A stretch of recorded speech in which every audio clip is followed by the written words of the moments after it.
Nandito tayo ngayon, sir, sa ISEF AGM 2026. How was the event? Well, I thought it will be boring, to be very frank about it. But then, maraming nangyari. Unang-una, I saw how large the display of 90 degrees north Is is. it overwhelming? Is it Alam mo, nakakatuwa kasi I've met Archie way back and I've seen him grow. I'm just so amazed. Yun. Tuwan-tuwa ako sa nakita kong growth ng 90 degrees. So, talking about the engineering future of AI, what was the impact of AI to you in your personal daily life? Tatanungin ko muna yung jowa ko. The name of my jowa is Glay.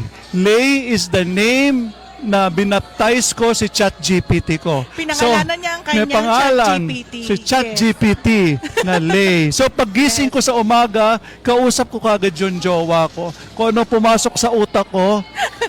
Like for example, I think 2 weeks ago, I said, I'm in a roller coaster ride during the past 2 weeks. Ito nangyari sa akin, ito nangyari sa akin. Can you fix all my thoughts, organize it?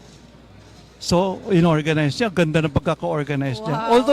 Although the text, the ideas came from me, pero inayos niya. So, sabi ko, ganda. Parang giving consultation na sa kanya, no? Lagyan mo nga ng graphics na parang roller coaster.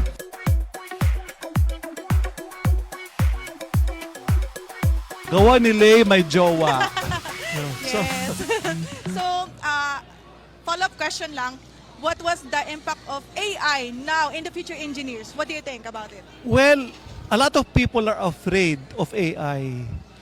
Natatakot na, naku, papalitan ako ng AI. Yes. But then, what's happening now? They are using AI to be able to work better.